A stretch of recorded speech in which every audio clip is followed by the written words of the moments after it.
You're listening to Dungeons, Divas and Delinquents. My name is Blake Dennis, and I will be your Dungeon Master throughout this tale of grand adventure, grim heroism, strange allies, and grey morals. Joining us on this adventure are... I'm Jesse Nitchkey, and I'm playing Click Boom, your specialized Kenku fighter. I'm Thomas Teter, and I play Shados Cockburn, a swashbuckling tiefling bard. I'm Emily Hornyak, playing A, the High Elf Protection Cleric. I'm Sarah Holloman, and I play Ylorhana, and I'm your resident rogue. I'm Kai from Hex and Slash on Instagram. I play a water genasi monk named Lapis Lazulli. Or do I? And I'm Rebecca Meacham, and I will be playing your resident Goliath barbarian, Restrana, Lord Killer, Calthagarenthee, und das ist meine Golden Eagle, Nazula, Vollblinder, Calthagarenthee. Now, without further ado, let's dive into Eddonia.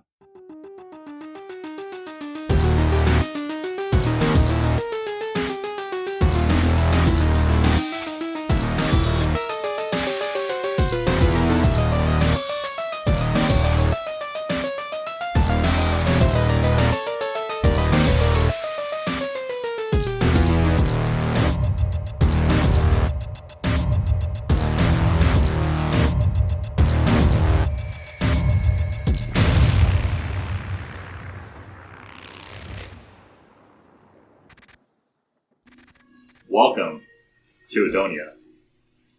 The year is 2E40T, or the 40th year in the second era of transmutation. Although being a recently established country compared to the rest of Khotan Vos, Eddonia has seen rapid progress in its industrialization, trying to forge its own path in the world amidst the prevailing colonial empires and war-torn countries surrounding it.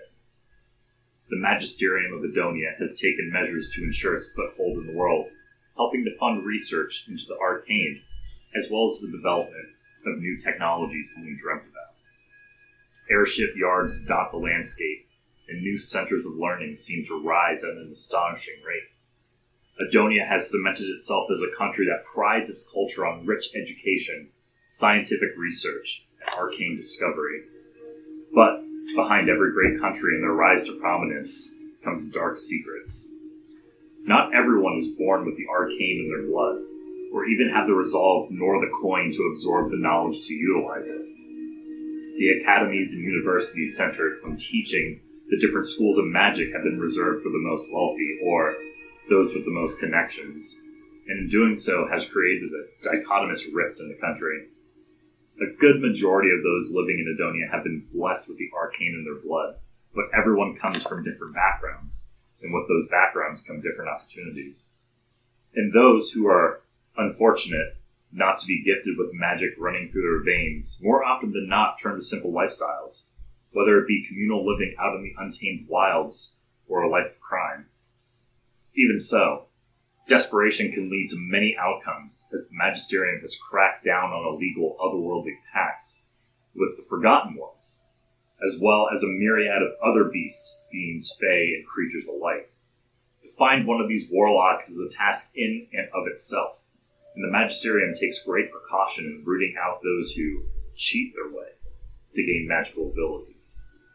Depending on the province, the noble houses of Eddonia have even developed ghettos and sanctioned spaces for these warlocks and mundane folk, while the Magisterium turns a blind eye. We find ourselves in one such province, the Varani province, in the town of Wildstone. This is Chapter 1, Convergent Beginnings.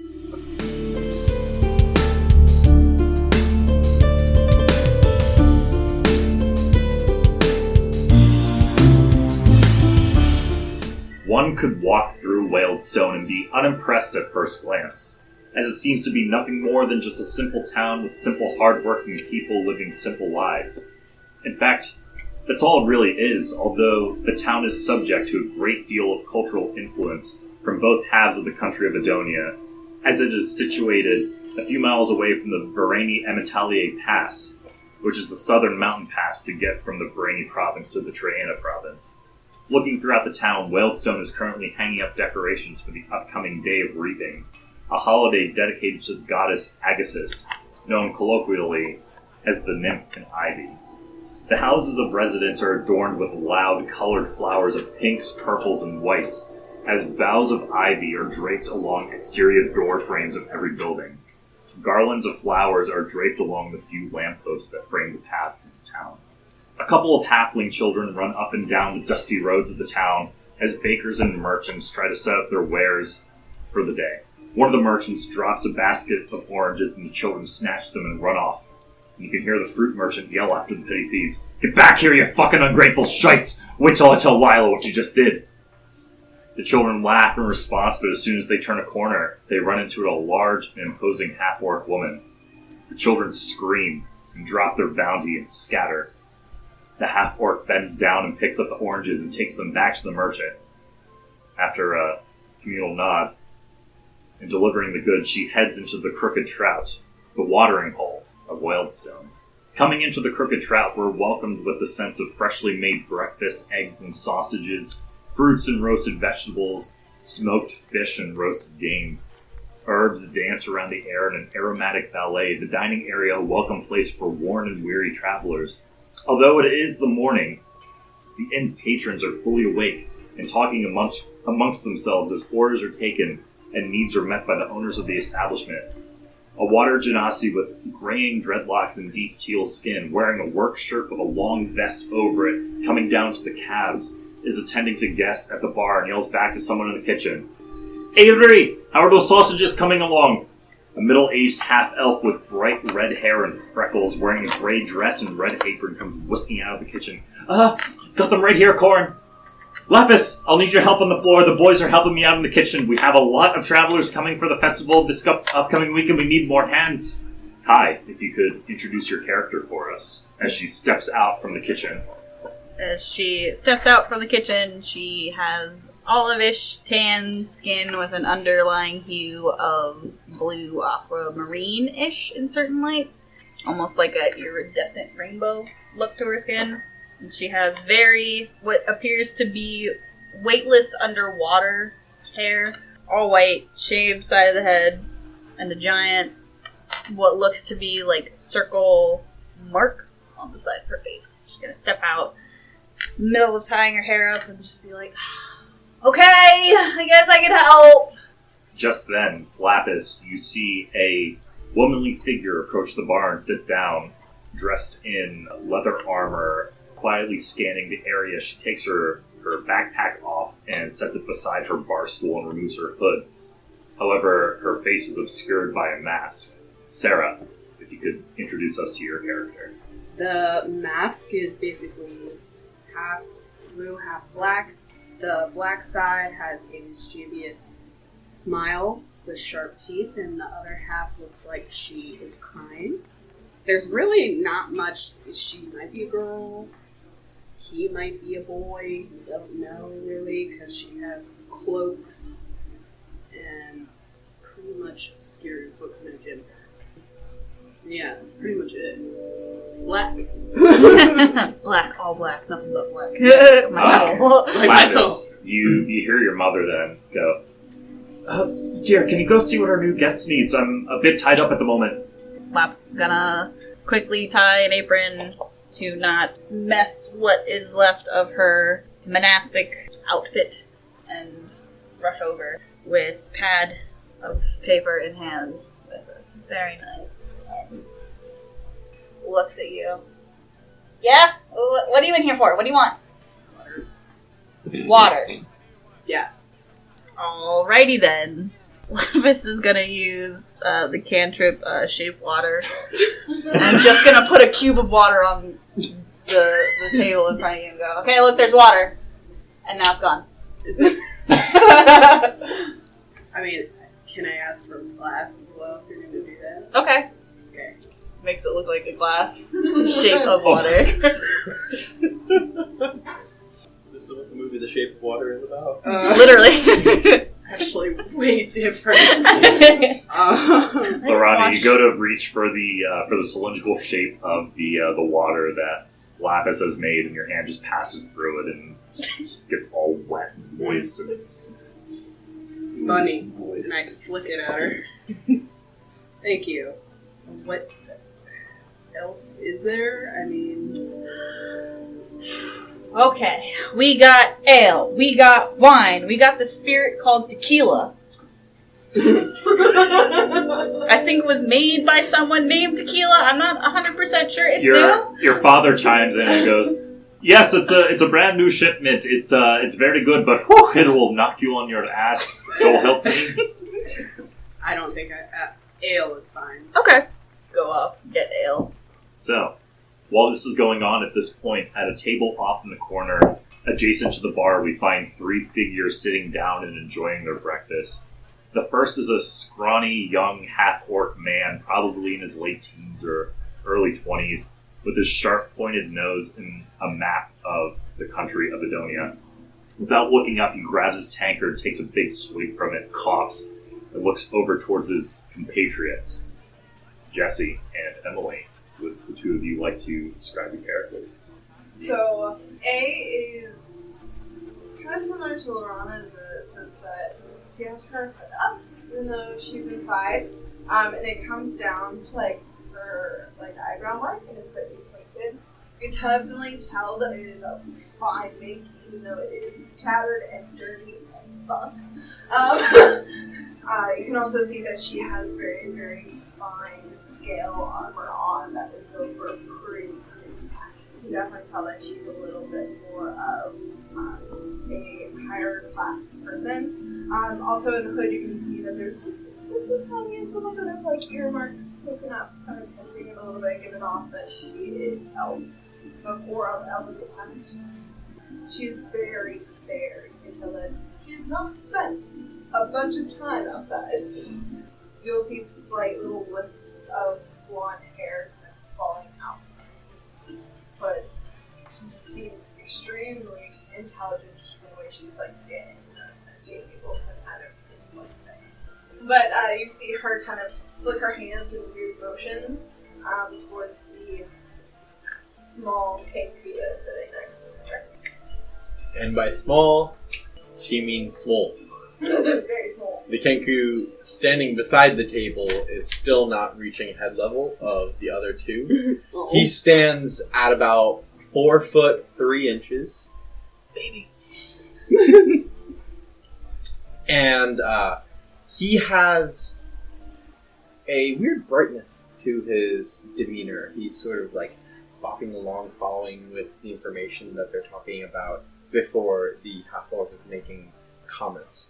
And when he looks up at the woman in his party, and she flickers her hands to him, he reveals hands from the heavily cloaked torso that he has as well, and proceeds to imitate with some hand motions of his own back to her. And he then looks around the table and finds a glass of water that he had been drinking from, and just downs quite a bit of it, and just, upon finishing it, looks over at one of the patrons in the corner and hears one of them lets out a belch, and he looks between them and goes, "Ah!" And A just looks over and goes, not in Well, I like comfort.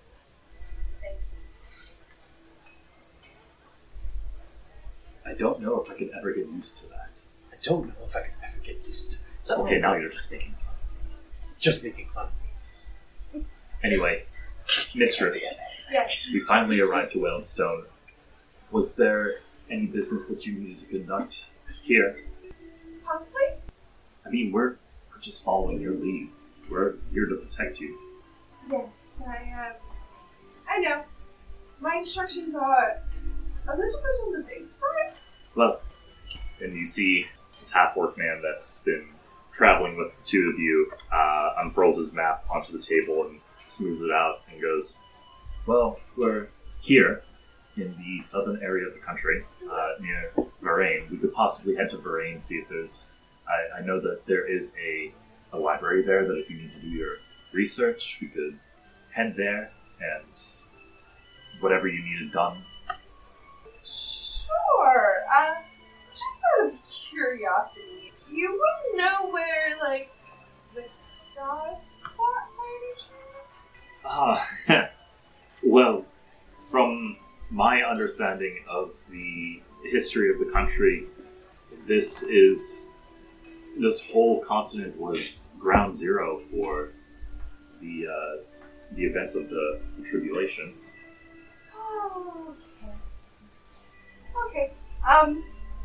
Sure, I think that should be good to go do some research. I'm sorry, I'm not as well versed in the history of the Exalted Ones as.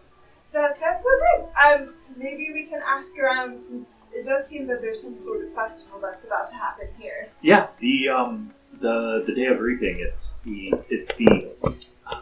holiday that Wealdstone and a bunch of other towns and cities celebrate the life and the abundance giving of Agassiz, one of the more nature oriented gods of the country, and presumably the world. Those decide to follow the path of the Exalted Ones, but Yes, of course. And you see her, like, pull out a piece of paper and just start writing stuff down, because she's, like, furiously going.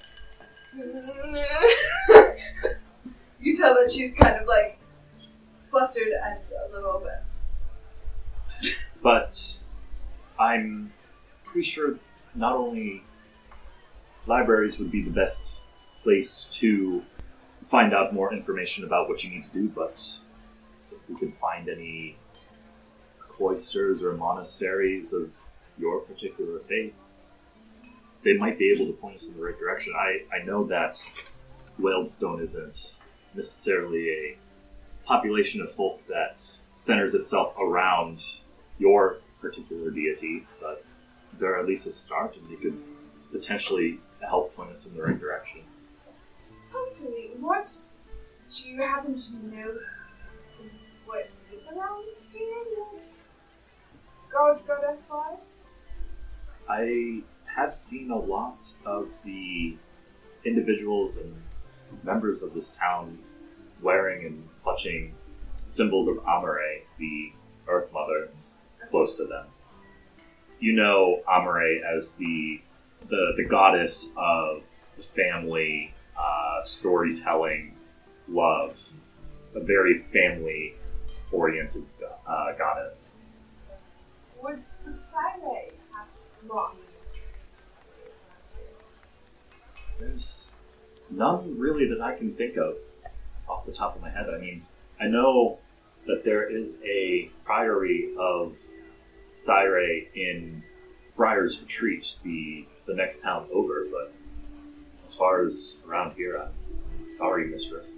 No, it's okay. That's a wonderful information.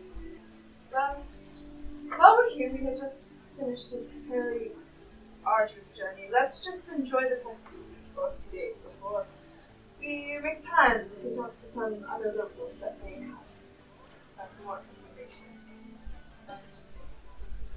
Absolutely. Click, did you have anything to add to this? No. Should have expected nothing less than that. And then you see,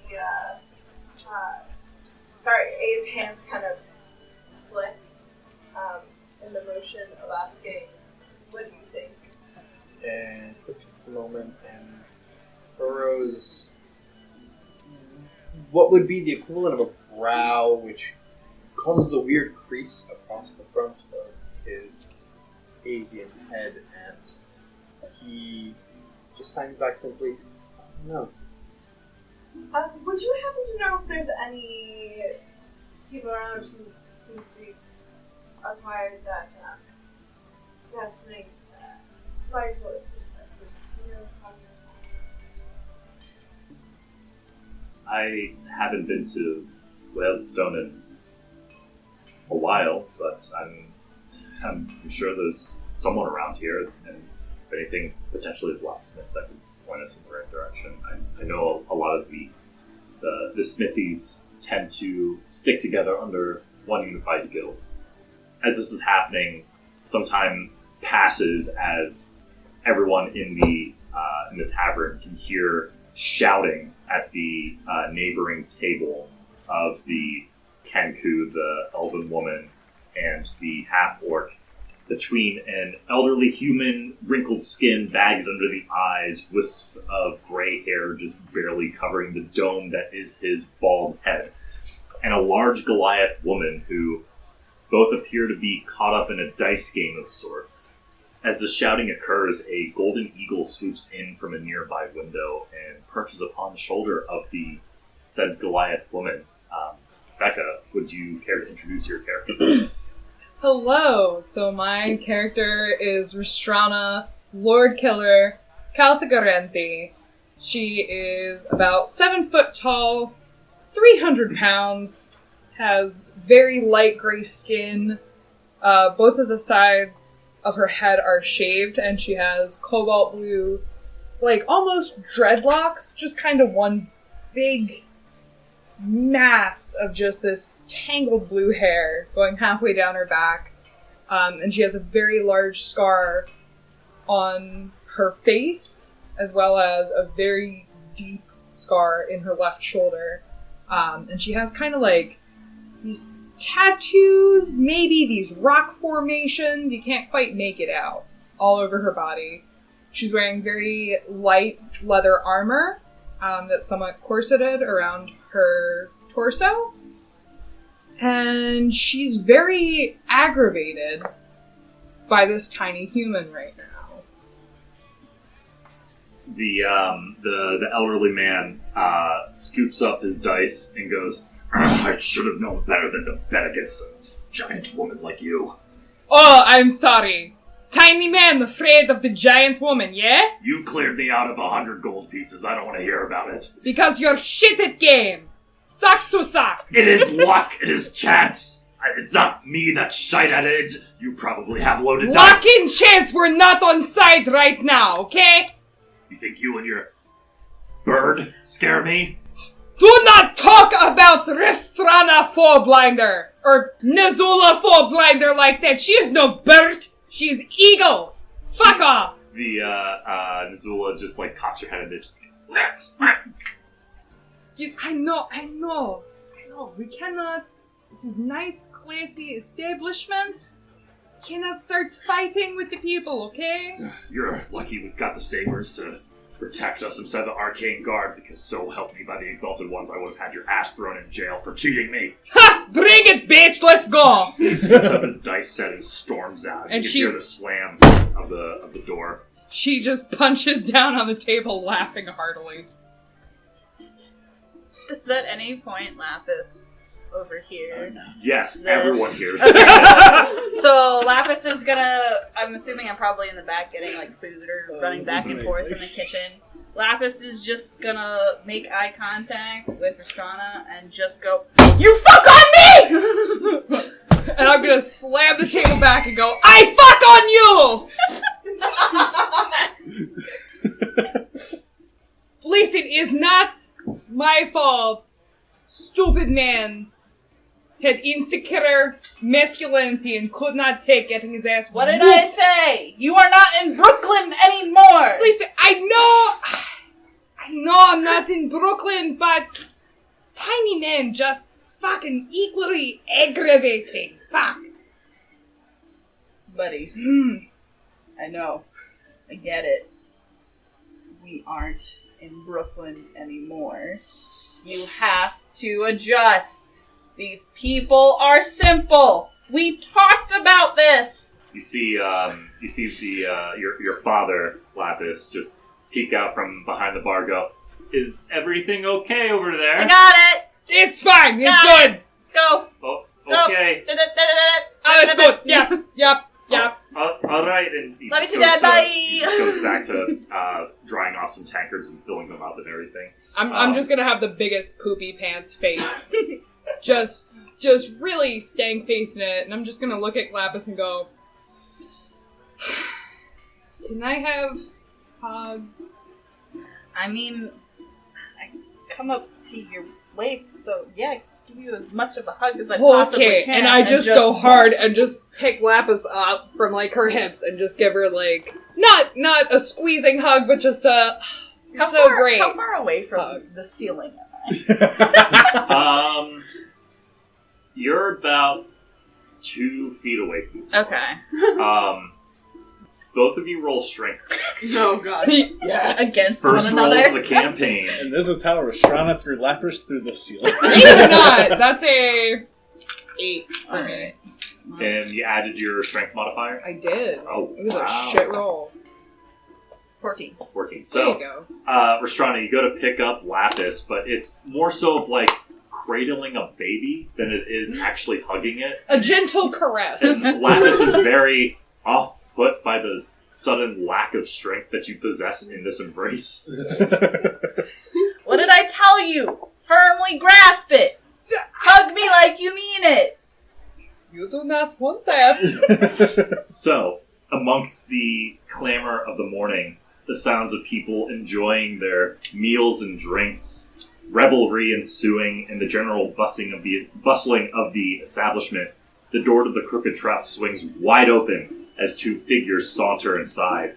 The first is a halfling man, dirty blonde hair tied into a neat bun on the top of his head with bushy sideburns coming down. He's dressed in a ruffled poet shirt, like a pirate shirt.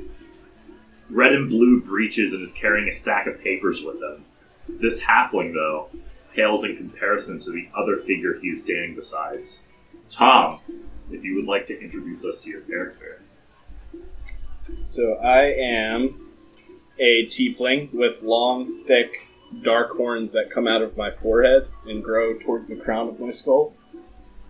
I have long black shoulder-length hair, dark purple skin, solid green eyes, a black leather coat that comes down to the mid-thigh, humanoid feet with boots, gold bangles on my right arm, and a bracer on the left. Nice. I'm feeling the Cockburn. Samesies. That burns. So this halfling who, Shados, you know to be Beltran, the leader of your bardic troupe, looks up at you and has to really crane his neck to look up at you and goes, all right. Listen, Shados, our performance is tonight, and I want to make sure this whole town can see what we can do. Did I say tonight? No, I've had way too much to drink. It's at the end of the week. We're doing it on the day of reaping. You know what I mean. Anyway, let's see what we can do. We'll split up, hand out these flyers. You go around the dining area. I'll go upstairs to the room and go door to door. Go! And he hands you these flyers. Also, can we just talk about how Brooklyn and Tequila are now canon in this Yes. Fuck yes, So, they are. Shados, you have a bunch of flyers to hand out to people. Start handing them out to the characters. Everyone sees these 2 figures walk into the Crooked Trout, very prominent because they are dressed very loudly, and the fact that there is, in fact, a tiefling in this inn. You all see like a couple stares, some murmurs die down as they see this tiefling man, but just go back to resuming their drinks. Restrana, you see Nuzula kind of like perch her head over towards the tiefling and just... Am I still cradling Lapis? Yes. Good, This is good. happening. So you turn, I turn. It's just new bar patrons. Nothing is I've wrong. seen tieflings before. Yes, you have, actually. I'm going to say no. Ooh, racist. Yeah. Alright, seeing this lovely rare breed of a person who I've only come across maybe twice, I'm gonna quickly Put me down! let me down, I need to talk to them. Ow, my titty! Fine, fuck! Here! You had to ruin the nice moment of hug. But Fine. like a small child at Christmas, I'm going to just beeline it for this tiefling and just notepad out of nowhere. Run out of nowhere. What tribe are you from? Who are your parents? What are you? And then just waits for an answer, like wide-eyed. You have a lot of questions, wee one. Oh, that's not even the half of it. Oh. Well, first I'd like a bevy and a baccy. I'm Fine, sorry. always with what you want first. I'm hold on. I get the baby. What the fuck is a baggy? Yeah, a baccy. Talking about his penis! But I can see giant fish?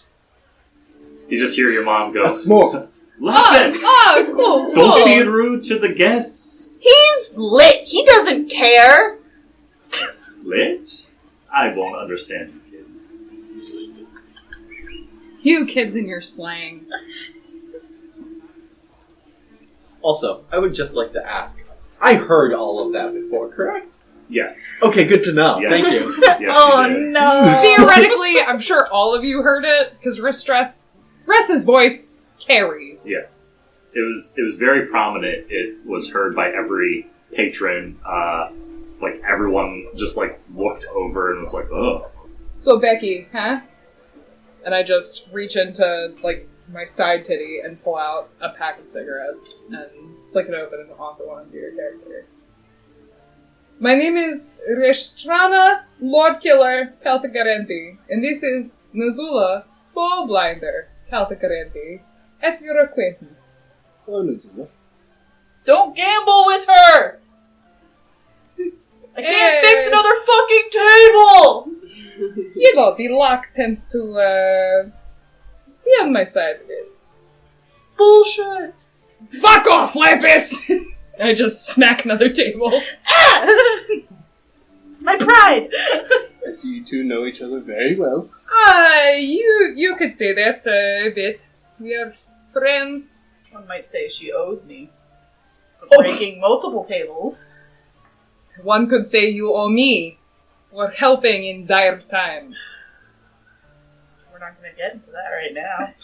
We could be here for hours, and I've already been here for hours. Fuck you, buddy. We live here. I know it. You just hear your father go, Lapis, you just woke up like 10 minutes ago. So, we didn't catch your name. What was it? My name is Shados Cockburn. It's Shad. Just saying. Ignore her. What the fuck? You just see this masked, cloaked woman just speak up for the first time in minutes. Aside from wanting water. Oh, and he also eats children. So. You know, I've heard that the small ones are really good roasted over an open pit of fire, so... This isn't Can't blame Brooklyn! you. I don't eat people. Oh!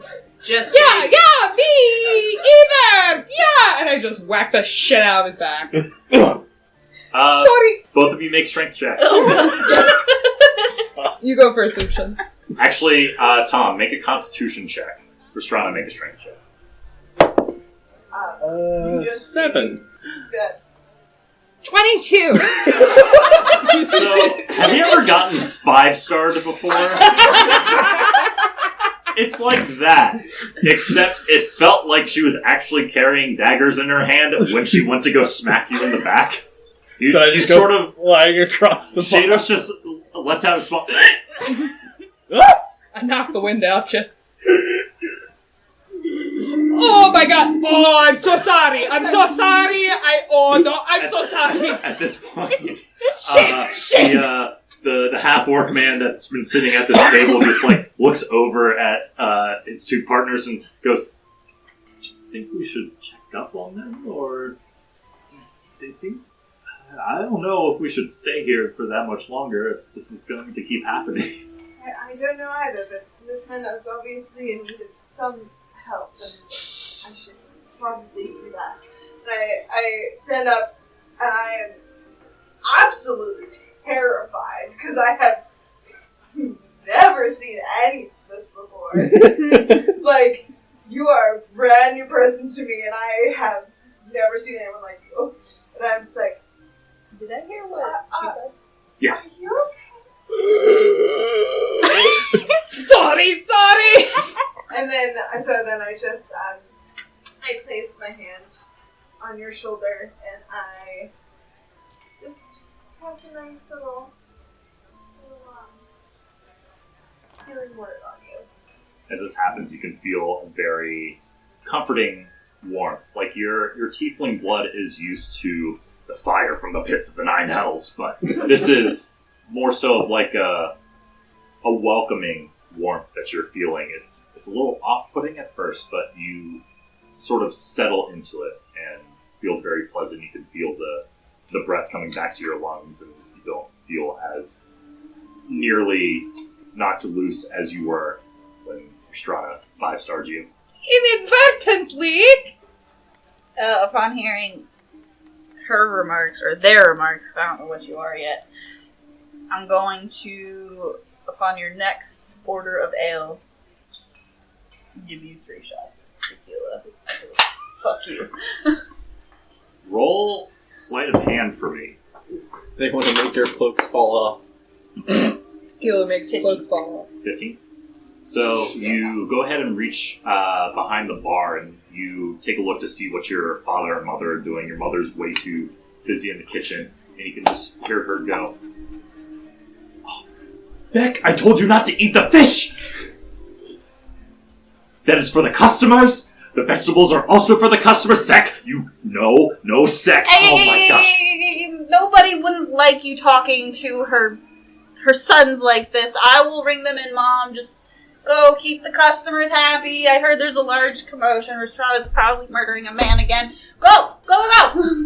Well, okay. So she rushes out, and you have no problem just getting the tequila out and passing it over to this mysterious figure. Sorry it took so long, but here's your ale, ma'am. If you are, ma'am. What are you? Get out of my face. I'll ask you later. Do you drink it? I don't know, because... Just make a perception check for me. Okay. Yeah, that's bad. 7. It just smells like stronger ale than what you're used to. It's all we got. It's for the festival, unfortunately. It's the seasonal ale. Okay. Bye. Oh, I was already gone. Like, Oh, after like, I dropped it off, I thought you were left. just staring No, at me, just waiting for me to drink it. I'm like, okay. Love potion number 9 failed. Another murdered. After that, I'm gonna just give her ale, say those few words, and then I'm going to rush back to the tiefling, notebook in hand, trying to get through the crowd. I'm like, okay, you ready for me now? Why? I'm not a Jehovah's Witness! I just got my breath back. I am so sorry once again. I mean, if you want to have your breath taken back away from you, I know there's really good brothel. If you're looking for a good time. No one asked about whorehouse. You don't know. Let me do my job. As this happens, Beltran, the halfling that came with Shados, runs back downstairs and comes up to you and goes, well, I handed out all my flyers. Have you, what's the... Oh, looks like you made some new friends here. Something like that. Well, in any case, we should probably get back to the troop and do some a little bit of practice, because we got that gauntlet coming up, if you know what I mean, and things can get pretty dicey. Do we hear that? Yes, you do all hear that. Just as he finishes that sentence, the door to the Crooked Trout swings open again, and you see a half-elf with long blonde hair down to the shoulders, freckles, canvassing the bridge of her nose, wearing an olive green shirt that drapes slightly off the shoulders, with brown, almost riding pants, thigh-high boots, and runs up to Beltran and Shados, almost seemingly out of breath, and Beltran looks at her and goes, "Ah, Mina! I thought you were starting to get everyone going with practice." Mina turns to the two of you and goes, "That's the thing, Beltran. Me, Silas, and Ylorhana were getting ready to unload the cart when some thugs rolled up and demanded our wares. Something about the town needs to pay them?" Oh, okay. Don't worry about it. We'll find a way to solve this. Leans into to Beltran and you and whispers, "They have Ylorhana in binds." At that moment, Beltran immediately runs out of the tavern alerting the other patrons that are in the tavern, who, after like almost a beat after that, hear shouting coming from outside, some movement coming out from outside, and those patrons also run out to see what's going on. The tavern almost completely empties at this point. With the sound of the commotion, I already would have been outside. Restrana, what did you do again? I did nothing, and I'm gonna go control this situation. I'm gonna reach up and over my head, pull my axe off my back, and go, "Not these tavern motherfuckers," and go storming out the front door. Okay. As the commotion hits, all of a sudden, Restrana, before you leave, you just see a small little Kenku head peek out from inside the waist of A, just with a hand inside their cloak. And then they hear the commotion, and everyone starts filtering out, and they just kind of stick there, just looking around, seeing if they can see anything pop out. I'm just gonna lock eyes with you, and then like kind of look up at you and go, and fuck off. I reach down and I just gently pat Thick on the head. Yes. Well, if the two of you are going, then obviously I have to come with because your life's put in jeopardy. If you like to, yes. Well, that's what I'm being paid for. Right. Okay. Right, payment. Ugh. The three of you file out. Ylorhana, you are the only one left in the tavern with the two other owners of the establishment. And your well-spiked drink. I'm just gonna look around. Fuck happened?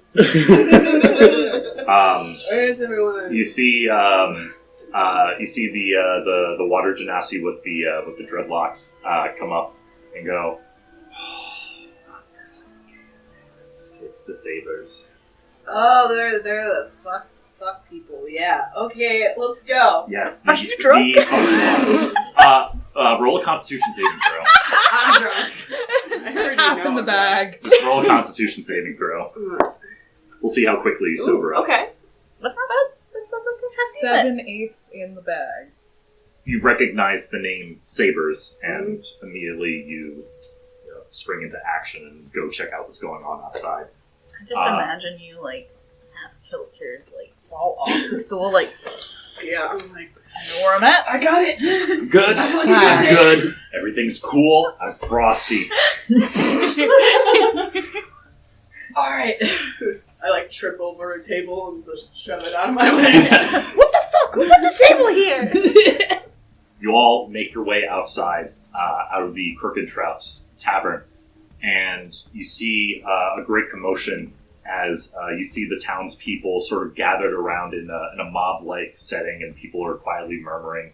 And you see a group of people wearing various leather armors, fur armors, led by this woman who appears to be in her mid to late 30s, dull auburn short hair, almost in a pixie cut. She's got black and white furs tied around her waist as sort of like a tartan leather corset, and carries a warhammer on her back, as well as a pack of javelins. Upon closer inspection, you can see one of her eyes is a dull gray with a deep gouge over it. The other is a bright green color. The give from her is that she has a prosthetic clockwork right arm. You can hear the faint sound of coming from it. You see next to her, at her heel and at her beck and call, is a giant badger with glowing red eyes, as well as... No, you're good. As well as a group of what seem to be cohorts with more giant badgers. As she approaches with her troop, the town suddenly is hushed in captivated silence as she steps forward and draws her warhammer out and slams it onto the cobblestone street and goes, "Where is Alaris?" Everyone's sort of quiet for a moment. You can hear some murmurs, and she looks over to one of her cohorts and goes, go find Alaris. And you see him nod his head. He's this human fellow, late teens, and turns to the rest of the town and goes, leaning on her warhammer, and goes, "It has come to my attention that you have all armed yourself, that you have gained the means to protect yourselves against any incoming threats. Now, I would be amiss to remark on this, but surely a town that is capable of defending themselves doesn't need the protection of the glorious sabers." She turns around and you can hear some of her crew just like yelling and chanting like, "Yeah, fuck them!" And a couple moments pass and you can see the same man that she sent off bring back this dwarven woman with braided red hair, very stout, slight stubble on her face, and goes, "Aha! That is the woman I was waiting for. This is Alaris, who, Lapis, you know to be the mayor of Wealdstone." The woman speaks again, goes and sort of like stoops down to Alaris's level, who you all can see Alaris is now in like rope binding behind her back. She stoops down almost mockingly and goes this close to her face. "Now, it seems here you have two options. One, you keep your newly formed militia and you become free game for us. Or, pay us more. We'll continue protecting you. I heard about the pair of travelers that saved my little pet here. And I also heard about them arming the rest of your fucking town. Surely if you can protect yourselves, you don't need the help of the sabers." Can the people in the crowd hear all of this? Yeah, she's making a grand show of this. Like, stooping in front of Alaris, like down on one knee, like leaning on her warhammer, but just sort of like shouting in her face. And what race is this woman again? She's just a human. Okay. Aya's actually going to step out of the crowd and start to walk up to this woman. When she mentioned the person who militia all those people, I'm going to walk out of the crowd too.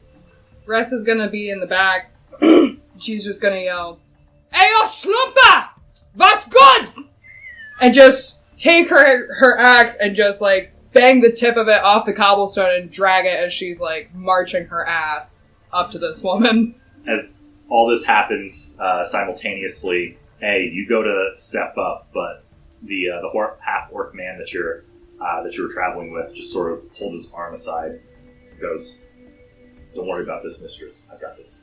Oh no. And walks up and goes, "Do you honestly think that this town is scared of a couple of fucking badgers? And you?" At this point, Yeah! at which point, immediately this woman, without even a flick of hesitation, noticing this half-orc man approaching, whips out one of her javelins and throws it immediately at him. And as this happens, you all see a spark of lightning sort of arc around the javelin and hits the half-orc man in the shoulder, knocking him down prone onto the ground. As soon as Click sees that, he's stepping forward, cloak comes off. All of a sudden, you all see the reason he's wearing a giant cloak. He has a heavy crossbow slung across his back, a light crossbow under his left arm. He has a rifle that's sticking up from the side, and 2 hand crossbows on each of his hips. He swings the heavy crossbow about and just fires right at the woman. And A runs up to her comrade and sees if he is still alive. Okay. Sorry, this fucks up shit up. Lapis is just gonna be like, "What the fuck is that bird doing?" I can't hear you. I'm already hauling ass. Oh, well, I figured they were doing it first and we were still together. Yeah. You shoot off one of your crossbows at this woman, and she takes it, just careening back a little bit, and just goes, "Well, boys, It looks like this town doesn't need us after all. Let's go eat.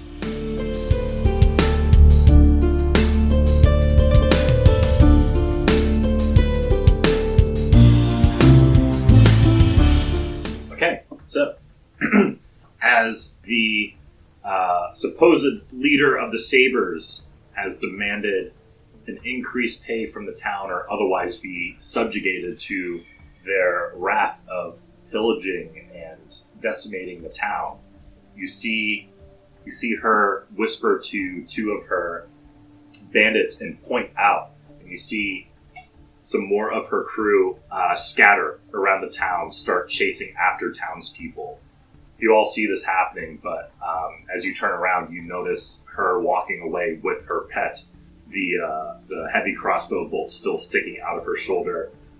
As she walks away, the half-orc man, unconscious, encased in like an arc of lightning.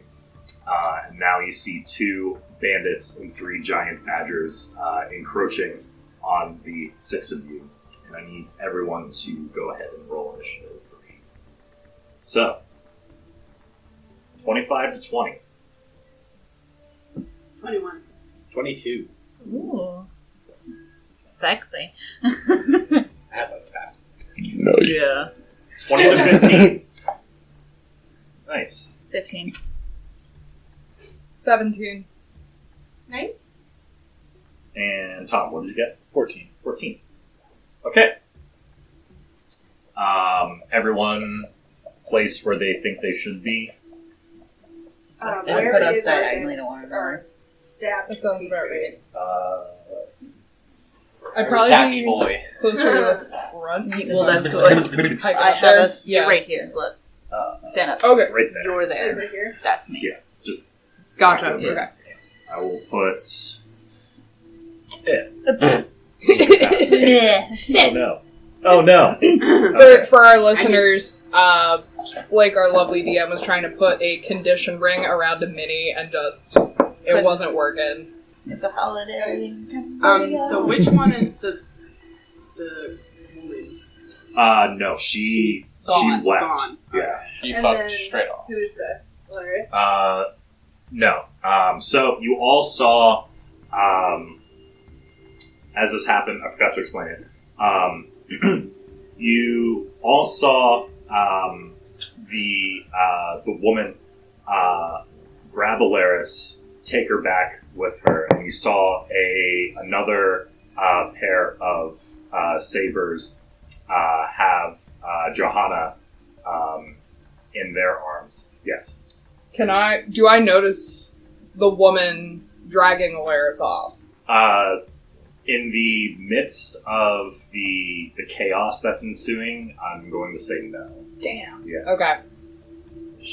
Do I? This was a town meeting. Like, all No, the it's townsfolk just were in the middle all of this shit. All of this chaos that's ensuing of the town being invaded by a rogue band of marauders is Again. like your attention is now focused on this. Okay.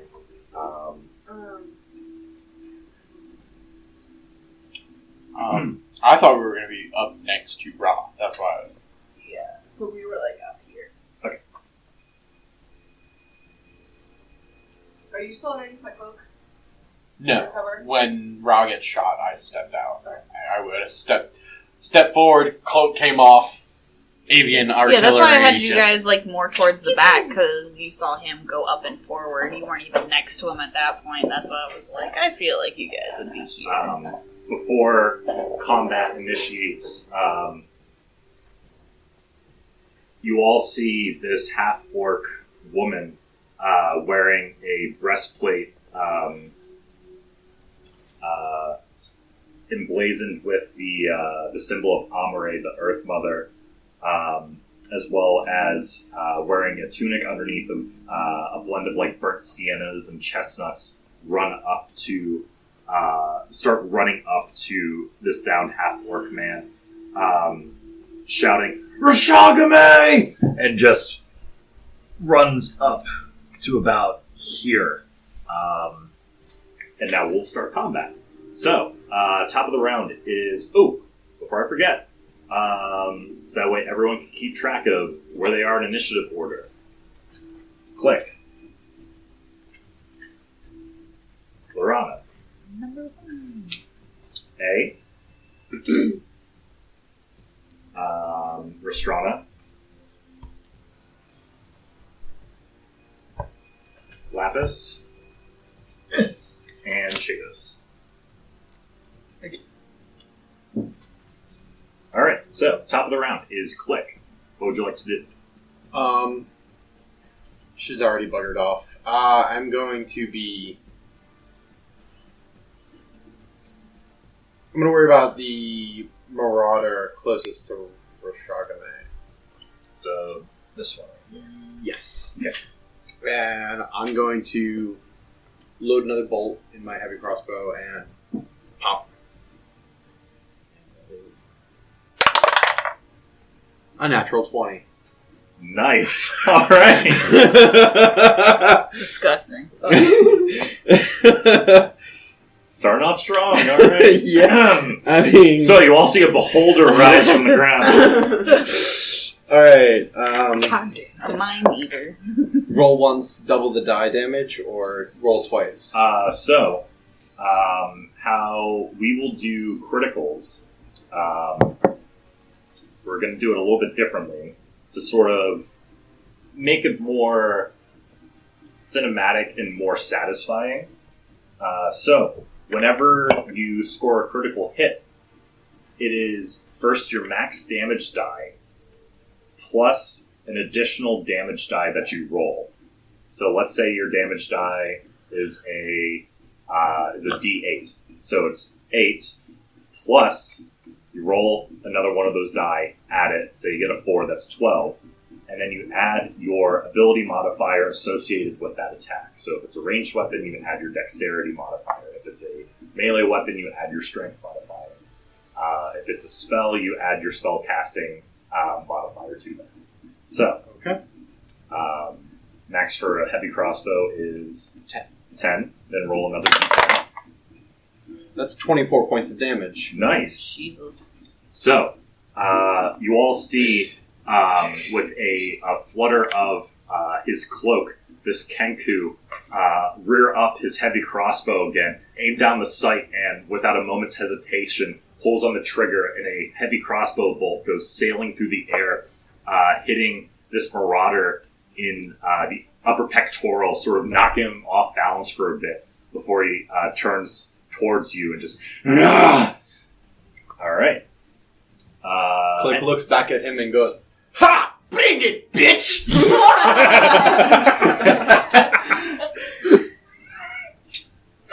Damn it, Restrana! Nice. Anything else you would like to do during your turn? No, I already used my bonus load before shot. Go for it. That is all. Okay. Next is Ylorhana. Okay. I definitely want to get closer.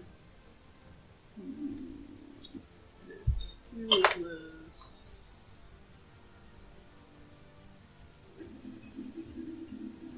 Like...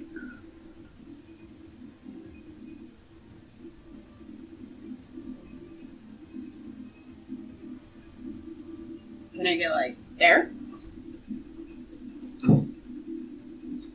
Your movement speed is... Sorry. 30. 30. 30.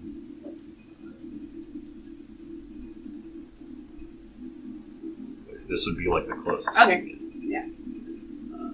There. Okay. And...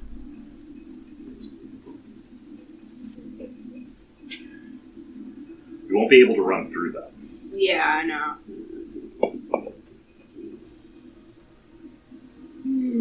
Okay, so these are the badgers then? Yes. Okay, Yeah, there are 3 giant badgers and 2... I'm gonna try to sabers. take this one. I'm gonna shoot it with my crossbow. Okay.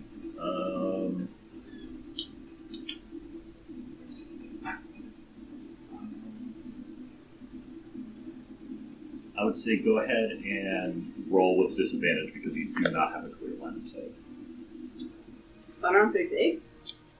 They're like big, sexy size. Yeah. We've just confused our entire audience. But put there's a like all picture these up. people in Big front of sexy. you. That's the problem. So you technically don't.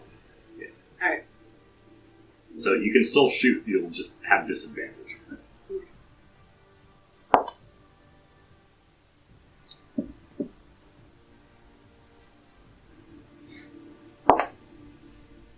Okay, so 11 then. 11 just misses. Sorry. You go ahead and pull out your hand crossbow. Right.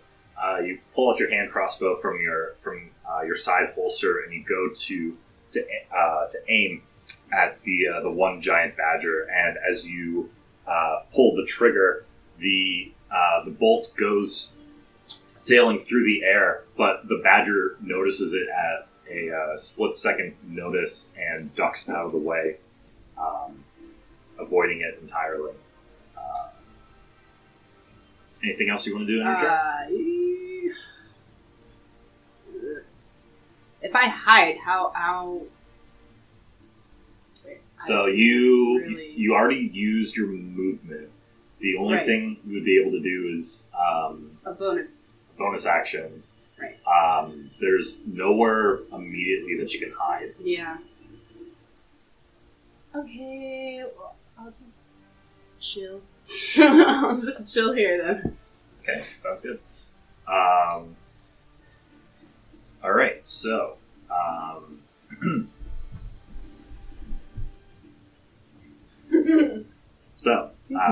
next is going to be those two sabers' turns. So the first one is going to go ahead and move up to Rashagame, and you see this saber. Reason why they are called the sabers is because they just so happen to carry dueling sabers on them as their signature weapons, and you see him draw a nice silvered curved blade and goes down for a strike on Rashagame. That's an immediate hit with 2 failed death saving throws. Meanwhile, that Marauder is going to go ahead and take it's going to go ahead and throw a dagger at Click. That is a 17 to hit. Hits. Okay. Also, before we started, we have long rested since the last time you were out. Yes, definitely. Yeah, okay. Yeah. Okay. Okay. So you go ahead and take 3 points of piercing damage as you see this saber from his belt take out a throwing knife of sorts and just throw it sailing through the air, catching you like underneath the rib cage. A very clean torso shot. That's going to end their turns. Hey. A is now stuck between a rock and a hard place because her party is dying. Okay,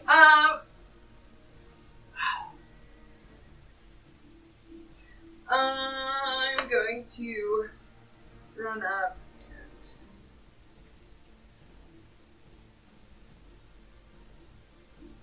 and I'm going to turn to Click and just say, I'm going to help him, and then move up and help our friend Reggie, as I call him, because I cannot say his name. So I'm just going to go, like, right up next to him, because I need to touch him. Okay. On the same side as Priestess. And I'm going to reach down and touch him and cast Spare the Dying. Okay. So, Rashagame is now stabilized. Okay. Anything else that you want to do in your turn?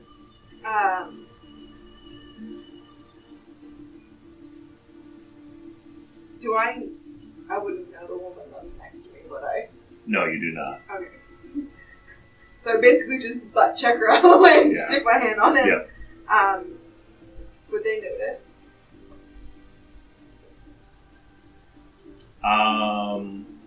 Yes. So, as you go ahead and lean down to Rashagame and place your hand upon his shoulder, those within, like, I want to say a 10-foot radius of you can see the underneath your armor begins to glow very faintly as you see Rashagame's breath return to his body and more stabilized breathing has occurred. So, after A will be Restrana. So, You are yeah, I'm right there. here. I would like to run up on one of them badgers. What's your movement speed? 30 foot. Okay, do you want to go...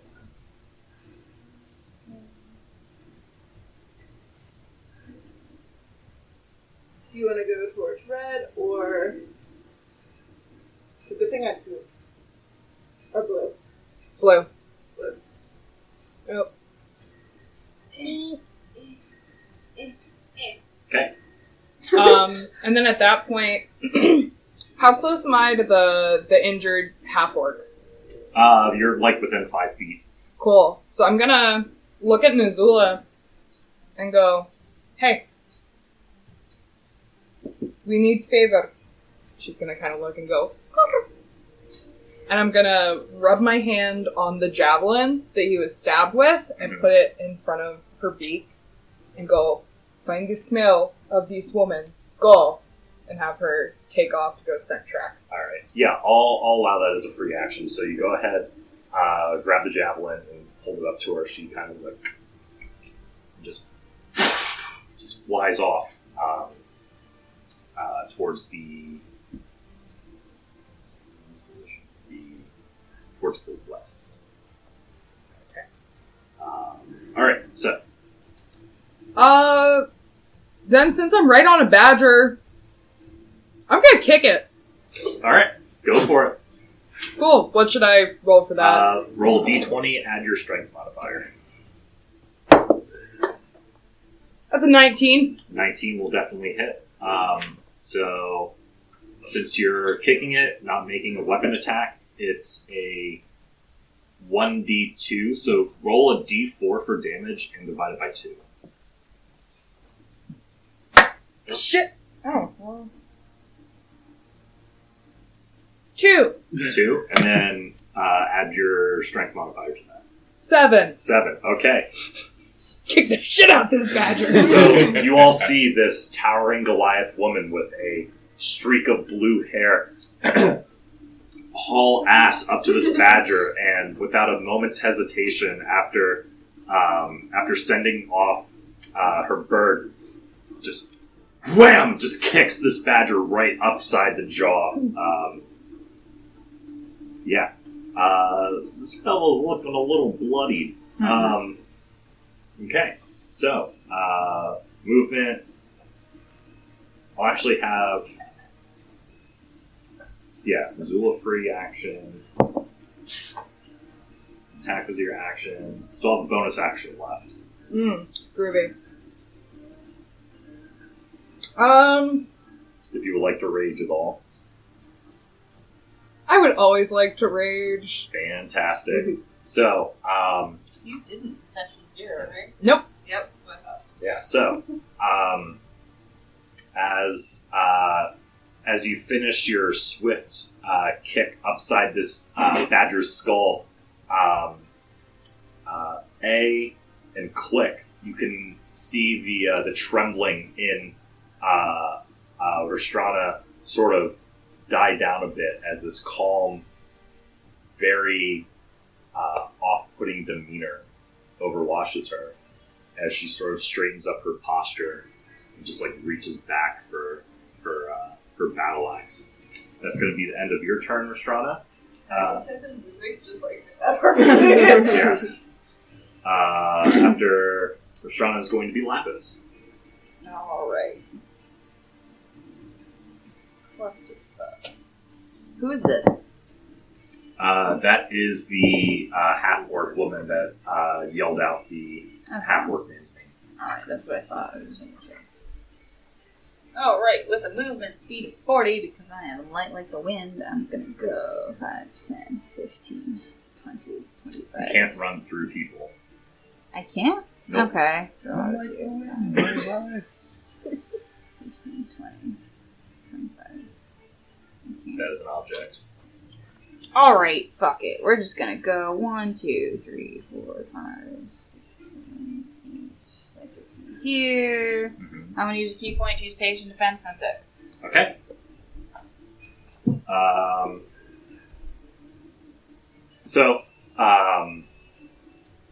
Those within Lapis's vicinity can see Lapis run up, and she assumes a defensive stance, ready for anything that gets thrown at her. After that is going to be Shados. Alright. Where am I at? You are all the way back there. Ah, okay. In the back of the back. Wait for me, guys. Well, I think really all I can do is just run up next to whoever is in front of me. Ylorhana. Okay. I can just run up there, and then I will give a point of bardic inspiration to A. Okay. And how do you So I look deliver at- your bardic inspiration? So I look at A and I go, "Go on yourself!" I'm just gonna look at him like, what the fuck are you saying? What country are you from? Are you not from here? I do not compute. Are you from this place called Brooklyn? What does it do? Sorry, I've never received. Bardic Inspiration, I believe at second level, gives you a D6 to any attack rolls or saving throws that you make. Okay. I believe it's saving throws. Could be checks. That's why we got a rule book. At second level, isn't it a D4?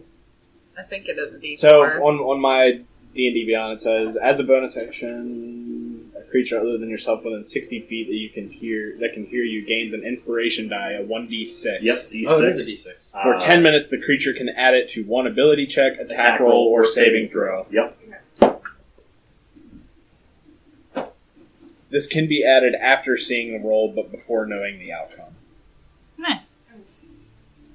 Used to your discretion. Normally, the radiant warmth that you feel is now sort of circumvented by this infernal legacy of swashbuckling bard. Showmanship, if you will. Instead of the warmth of the sun, it's the warmth of horniness. Comes from your nether regions.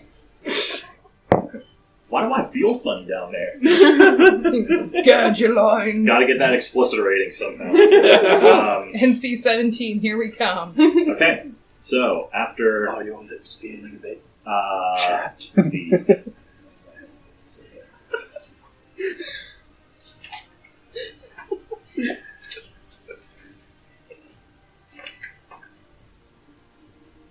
You still have an action.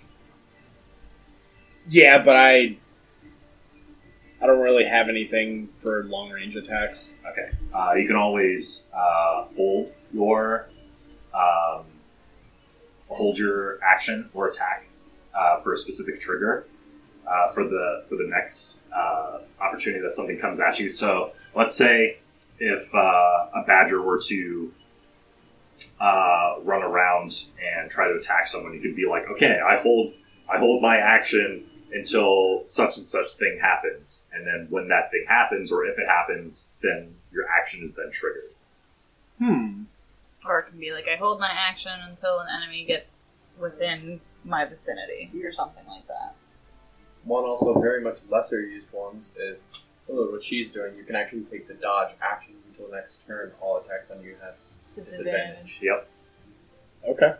I just get the extra added effect of being a monk, so patient defense means that I can pretty much just be like, stay Satan. You can do it as a bonus action, I believe. No. Well, then I will hold I have the to use a dodge key action. point Okay. to get into patient defense, but that's it.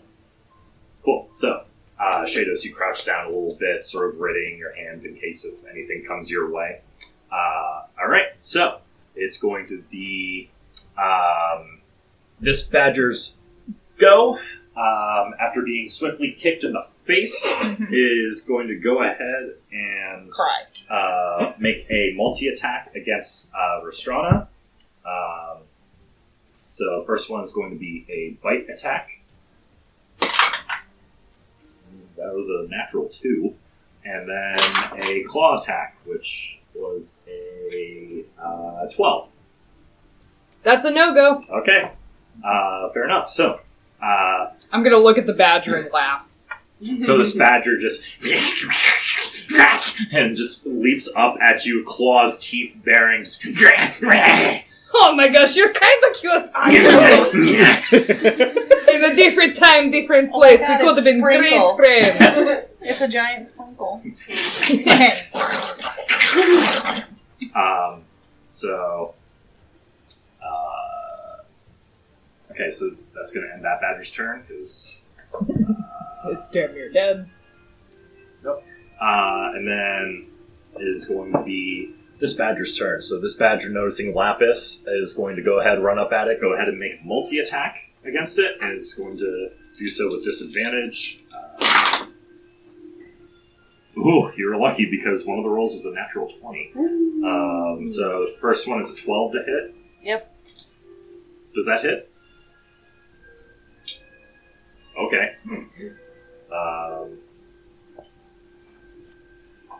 That is a bite attack, so you take 4 points of piercing damage from it as this giant badger, frothing at the mouth, and just latches onto your arm. You try to shake it off, and goes ahead to make a claw attack.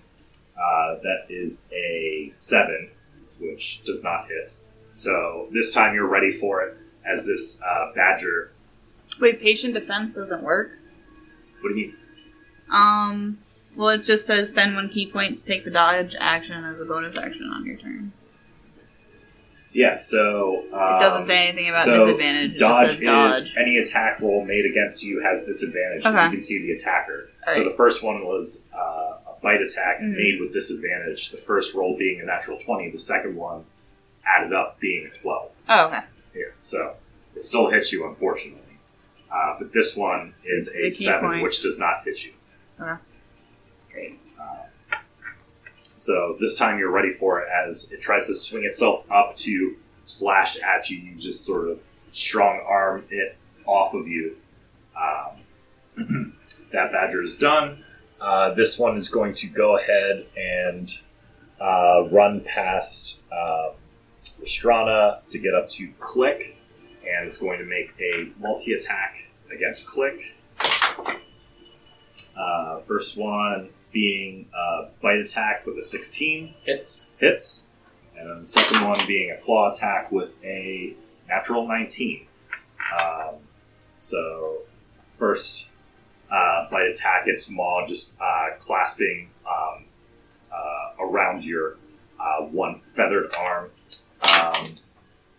dealing 2 points of piercing damage, and then rears back its claw for a slash attack of 3 points of damage.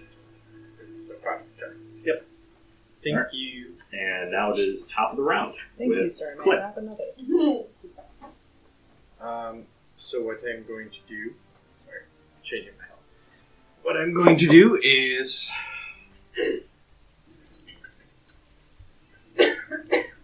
The saber that struck Dogma, is that the one that I pinned with the bolt at the beginning?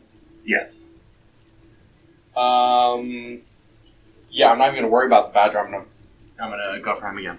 Okay. Go ahead and roll.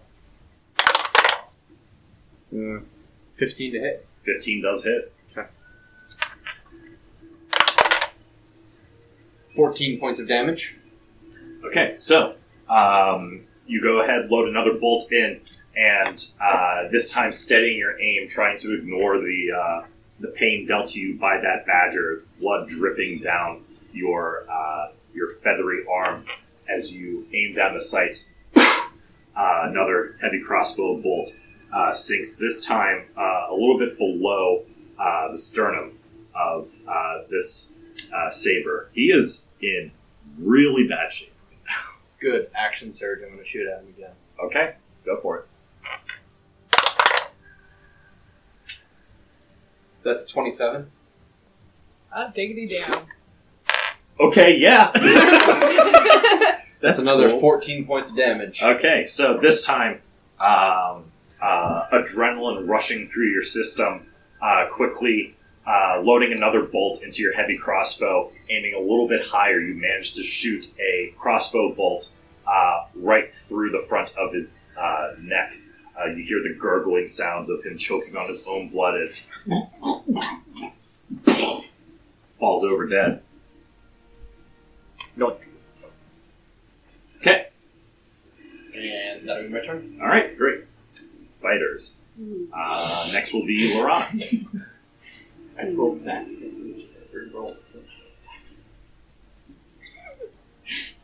I'm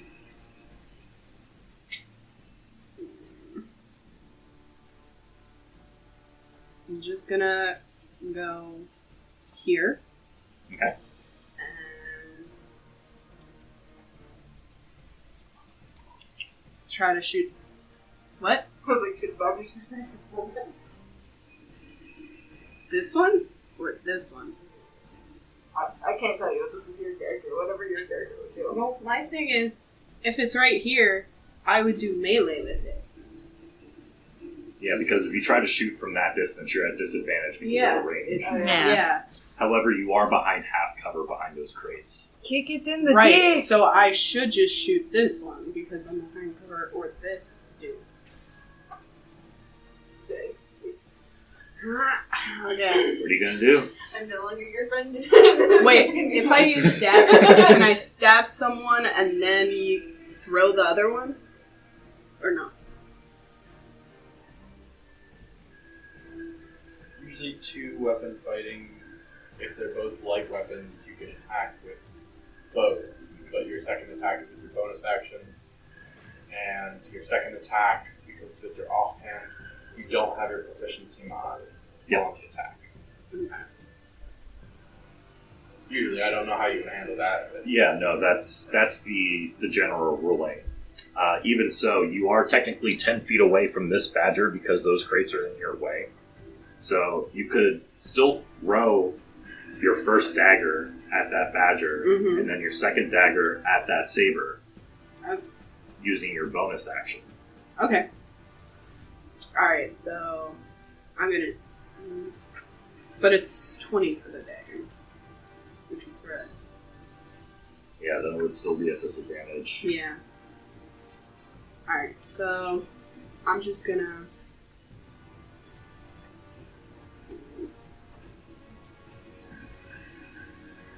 You said I can't, like, move, so I would be stuck here anyway, right? Because I can't move here and over. I'm just gonna. Well, you can use your bonus action to dash to gain extra movement because of cunning action. Mm-hmm. I'm just gonna use my crossbow and attack this one. Yeah, I would roll that to be a straight attack. 8. 8 does not hit. So as you shoot your hand crossbow again, It's those booze. you feel the inebriating effects of the tequila that you were given by Lapis start to hit again, and you have to hold back a little bit of vomit as you just aim slightly off kilter. You hear a in the distance as you see a bird flying, falling down from the sky. Okay. And then I'll just, like, go to the side and go, bleh. Like a I'm done. You can use your bonus action to hide behind those crates. Yeah, I'll do that. Okay, so go ahead and roll a stealth check. I have advantage on stealth. Yep, so, you roll Tuck and twice, roll. take the higher number. 19. 19, you're good. So quickly you just duck beneath the crates. After Ylorhana is going to be not that. Saber dead. So Fucking good. the Saber is going to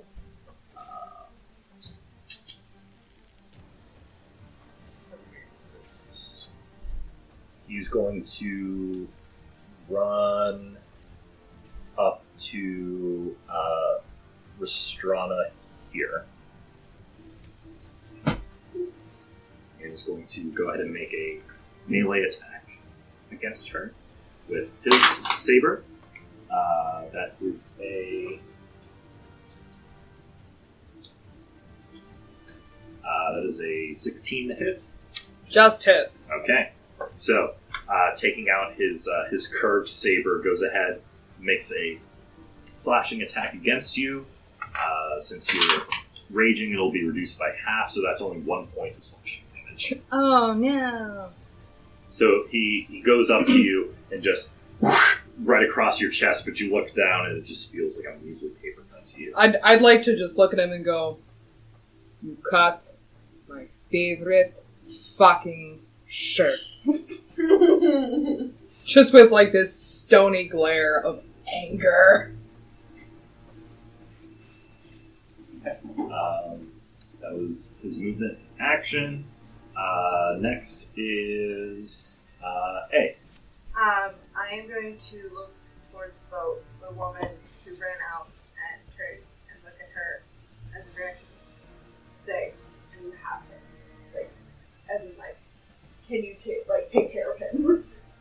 Yes, I'll take him. Just keep our town safe. Okay.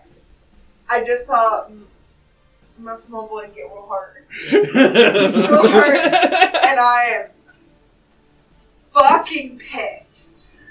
So, no longer incapacitated. In response to that, she's going to go ahead and run into this nearby building. Okay. I am going to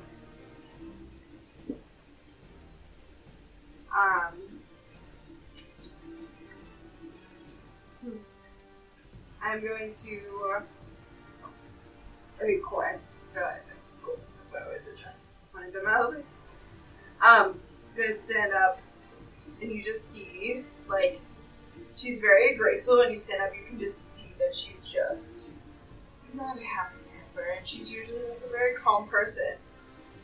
And she just reaches her hand out, and in this very strange dialect of Elvish that none of you heard before. Say, I know Elvish. But It's a weird dialect. Okay. Like, I would say in your case, when you do this, roll history for me. Okay. and I'm going to cast Shield of Faith 20. on Okay, we'll get back to that. on my bird boy. So you have +2 to your AC. Nice. That's my bonus action. Okay. And then for my action, I don't want to do that yet. That's too deep. That's for later game. I'm also going to What, you don't want to DP these people? heal it. I'm going to How's it feel to be squishy? Be the Clerics pharmacist. aren't squishy. I know. Be a pharmacist. I'm going to Yes. A pharmacist, a caremonger, if you will. I'm gonna come up behind Restrana and get next to my baby boy. Yep. And I'm going to cast Word of Radiance on the Badger. I guess make a con save. Okay. Can't say it on a back. Jesus! Right. You do not hurt The tiny bird. less Both of your boys will. There's a 5. he fails. So he takes 1d6 of radiant. That's 5 points of radiant damage. Okay, and it's on which one? The one that was attacking. Click. When you see this radiant, it's like a light bulb basically went off. It's bright. Flashbang! Out! She does not take. Alright. Is that everything? That is my action bonus action. Quick question. Yes. From where I grew up, would I have figured it out? No. Thank you. Oh, weird. We're all weird. We play D&D. Lapis, you hear this incantation being cast, and you recognize the dialect of Elvish as not being from Eddonia, but from a different country known as Colvier, an elven kingdom that's off it's in like the southwestern part of the world. How elvish is my mom? She's a half elf. Okay, she's not elf. Okay. She's a little elvish. She got a little elvish in her. If you know what I'm saying. It's not my dad. Fucking damn. You're my dad. Boogie. Alright, Restrana, you're up. Okay, so to expedite this combat, I pre-rolled. So I'm gonna go in with my great axe on the saber, Okay. just because I'm fucking aggravated. Yep. So I'm gonna grab my great axe up and off my back and just swing like down and across. Okay. And I would add my strength modifier to that roll, right? Yep, so it's a d20 plus your proficiency plus your strength modifier. It should all be on the character sheet for attack bonus.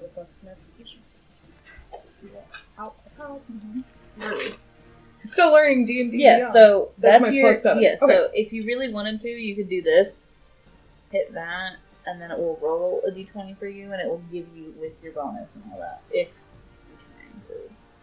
That's a 29. Yeah, that definitely hits. I mean, I guess it hits. It's a little bit. Cool. And then so I rolled for damage. That's a 14. Nice. So, without a blink of an eye, you just reach back for your great axe and cleave down on this saber. To go back to your earlier retort of, that was my favorite shirt, you, in turn, just cleave right through this saber shirt, and now his chest is all bare, exposed, a la Fabio style. Oh. But he's got severe butterface. No! Damn. Like Okay. syphilitic butterface. And as a bonus action, if I can, I'd like to make an unarmed attack and kick him in the dick. Yes, Absolute. kick in the dick. I don't think that's in the index. Dick kicking in the PHP. What kind of copy of the PHP is that? It says explicit on the back. I got it off Todd of Kendrick eBay. and Chris It's the adult version of the PHP. It's all handwritten. You can roll for dick length. It's a thing. You can. Hashtag dick kick. Get it started, Patreons. Kick that dick. Kick that dick. We'll just turn our level 1 into dick kick level. Yes. Through the heart is the next one, and kill shot. Headshot is the top. I love this. Critical is the top or something. Yeah, that'd be cool. Unfortunately, an unarmed strike is part of the attack action, Damn. so you okay. wouldn't be able to use it as a bonus action. I'm sorry. Fair. No worries. Okay. I did look up dick kick. It wasn't in there. Failed me, Watsy. Don't do this. So since I'm in a rage, what can I get away with for bonus action? As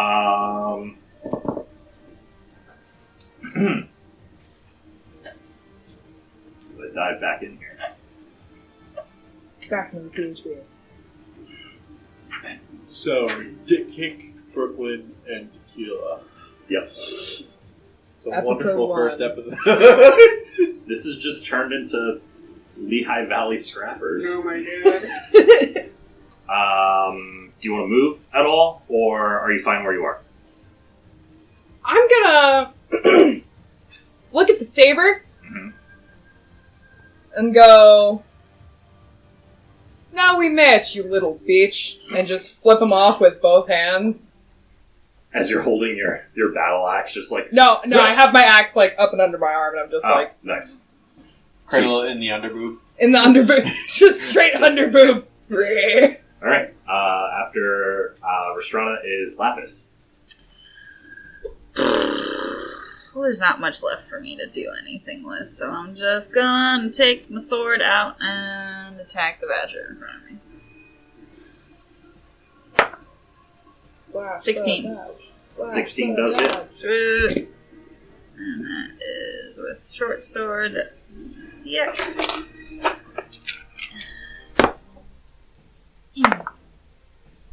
3 plus... That's 6. So, That's it. having enough of these badgers wrecking your shit in your hometown, you pull out your short sword and in a flourish slash across the front chest of this badger, dealing a significant amount of damage to it. Ugh, I am losing my voice already, and it's only the first session. Yay. Wow. Yay! All right. Anything else that you want to do, Lapis? Nope. Okay. Can't. After Lapis is Shados. Got And then that. after Shados will be all the badgers. Oh god. Yep. They rolled really low for initiative. Okay. How far away am I from the nearest enemy? You are 15, 30, 35. 35. If I move 30 feet, am I in striking distance? No. No, not at all. They are 10 away from you. Okay. I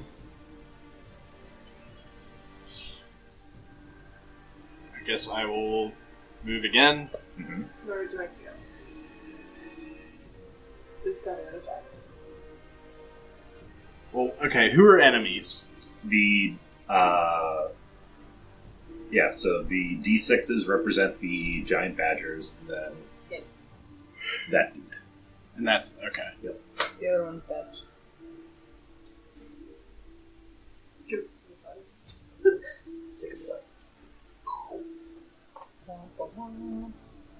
I'll just move six squares, like, straight ahead. Oh. Oh, sorry. Yep, right there. Good enough. And then I will prepare dodge action. Okay. So, after that is all the badgers' turns. So, first badger is going to go ahead and make an attack against A, multi-attack. Okay.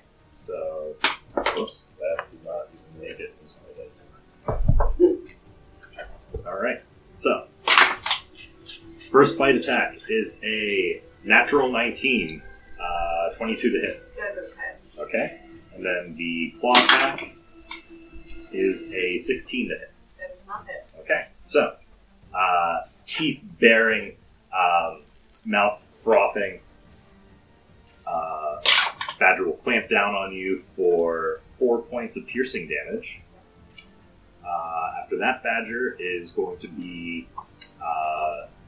this one right here up against Rest, the one that you kicked square in the jaw. Going to make a multi-attack against you. That is a 7 for the first one, and an 11 for the second one. Both of them do not hit. Yep. So in a ferocious, frenzied state, this badger tries its best to climb onto you and attack you, but it's more so of like an annoying puppy-like creature. I would just shimmy it off me. And then the last badger is going to, after being attacked by Lapis, very off-put by it, is going to run over towards Shados to hit. Because it did break away from you, Lapis, you have an attack of opportunity if you want to use your reaction. Sure. Yeah, let's just do it with the sword. That is a 12. 12 will hit. Woo!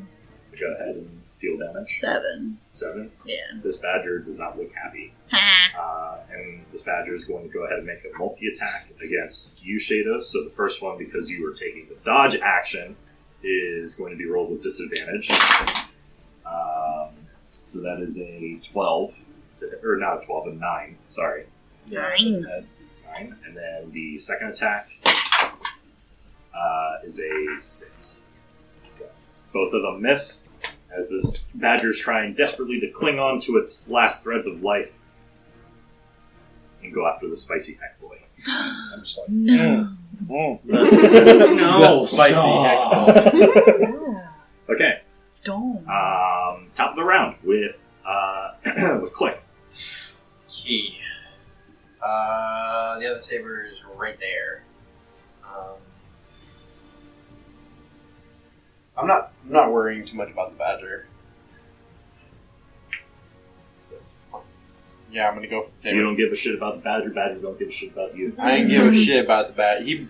Honey badger don't give a shit. He bite me, but like, it's just who he was raised by. So I'm gonna fuck up who that is. Just a little badger. The gang goes and finds the badger brood. That is a 13 to hit. 13 does hit. Does hit. 8 points of damage. Okay. Attacking with My heavy crossbow. heavy crossbow. So did you roll a disadvantage because of the range? For Which one are you attacking? so he's not Oh. right up on me. Oh, the saber. I was Yes. still stuck on the The badger comments. Yeah. Sorry about that. But Yeah. but yeah, and you said how many points of damage? 8 points of damage. 8 points of damage. So go ahead and unload another crossbow bolt and just right into into like the thick part of the armor, but you can still see like the shirt that he's wearing underneath start to pool up with a little bit of blood underneath it. Yeah, this saber's not looking too hot at the moment. Anything else you would like to do on your turn? Another crossbow. Actually, I'm going to second wind. Okay. And try and get some of that HP back. Go for it. I gain 5 HP back. Nice. So, as you, after you shoot off that crossbow bolt, you just center yourself a bit, just slow down your breathing, and you can feel a rush of vitality enter in through your system. It's going to end your turn then, unless you want to move. I'm going to... No, you know what? I'm going to stay there. Okay, sounds good. All right, so after Click is Ylorhana. What would you like to do? I'm gonna come up behind the saber. Okay. And then I am going to hit him with my rapier and dagger. Okay, go for it. So the rapier will get sneak attack damage. Okay.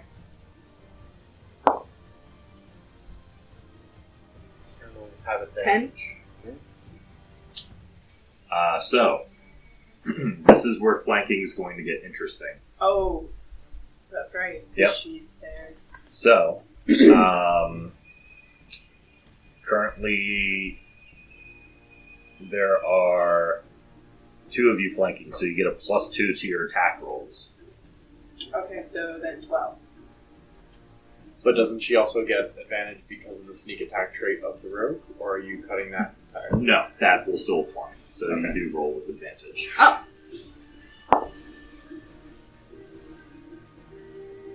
Okay, 7 plus 5. 12. 12 plus 2. 14. 14, yeah, so 14 will hit. Go ahead and, as for your My rapier. rapier, roll to hit with your dagger, too. Okay. And that'll just be a straight roll, plus your attack bonus, plus the +2. So 20 for the dagger, 22 for the dagger. Okay, so yeah, both of them hit. Roll rapier damage with sneak attack damage. Okay. This is the 1d8, right? Yes, the diamond looking one.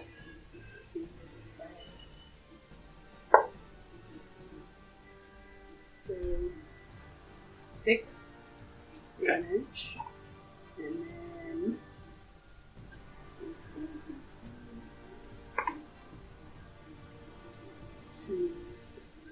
And then 5 damage for the damage. So, in a flurry of steel, you manage to sneak around the corner, circumventing the one badger, focusing your attack's intent on this one saber as you sink both your rapier and dagger into the upper back of this bandit. Not looking hot at all. So, let's do a movement. By the way, do I Yeah. recognize this guy? Roll a perception check.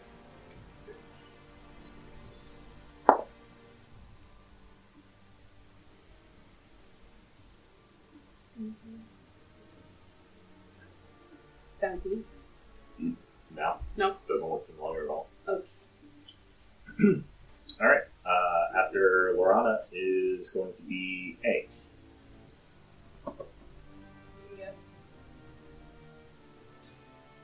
Oh, we're at the top of that. Or no, it's Saber and then you. Sorry. Yeah. I was like, it was sweet. There was someone Yeah. before me. So let's see. So that Saber is going to attack.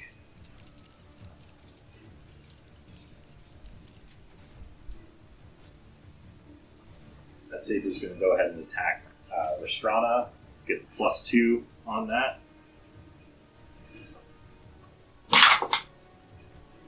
That is a 17 to hit. That hits. Dealing 4 points of slashing damage, divided by 2 because you're raging, so only 2 points slashing damage. Okay. Alright, and then after that bandit is now Okay. And he's gonna look from the have seen like shoots the bandit that now is magically in front of her. Gonna look up at the bandit and say, "I will give you one choice. You can never come back with me." Alright, go roll persuasion.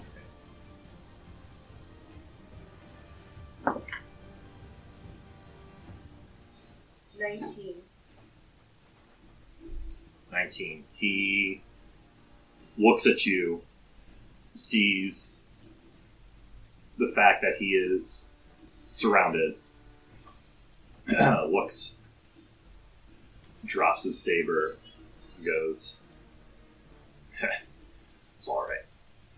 The rest of the crew will finish up this town in no time." And he turns and walks away. Do we all get Do I- attacks of opportunity? Yeah, I was just... Yeah, so as he turns, whoever wants to use their reactions for Attacks of opportunities. Opportunity to leave. So, I was Restrana, you get one, and so does Ylorhana. I would like to yeet my javelin. Okay. So that's gonna be. Is it just? It's just one attack, right? Just one. Okay, so I'll just swing my rapier at him. Wait, where's the d6? D6 is the square die. The Monopoly die. So that's 26 to hit. Yes. That's 5 and 10 damage. Okay. So, as he goes to walk away from this, you take this opportunity to reach into your pack real quick and throw a javelin. Hits him right in the nape of the neck, and he goes to turn around, and you can see actually the amount of force that you put behind it because of your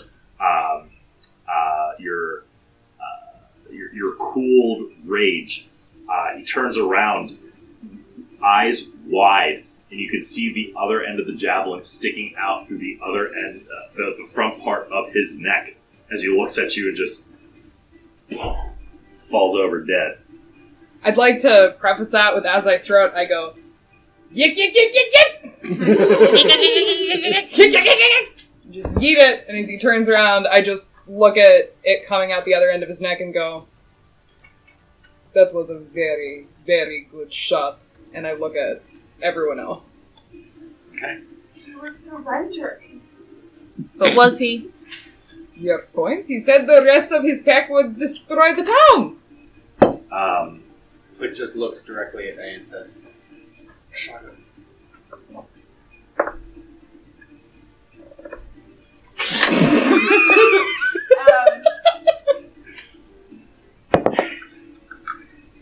Alright, I still have... Was that a free action or an action? That was an action. Okay, because I was using it as a free action for like flavor text, but that's fine. Then going to... I'm gonna turn and look at Click and go, and just sign, okay. You good? Okay, and then I'm gonna turn and run off towards. Okay, so as you turn, that badger is going to have an attack of opportunity against you. You know, quick question. Yes. And this is fine. If not, would I be able to step in the way of the badger as she was running and take the attack? Unfortunately, no. Okay. Sorry. Figure out what else. But it's fine because he rolled a natural one. So. Nice. So this badger I was goes going to take the to blow. So this badger goes to The blow of his- nip at you, but Right. in response to that, Click takes his heavy crossbow and just like sticks it in the cobblestone as sort of a barrier between the two of you as you run off to get to Rashagame. And then for my bonus action, I'm going to cast Healing Word on him. Okay. Because it is within 60 feet. And I got there and I was able to open the door and go, Healing! Bitch ass needs this. Okay. After your turn, then, is going to be Restrana.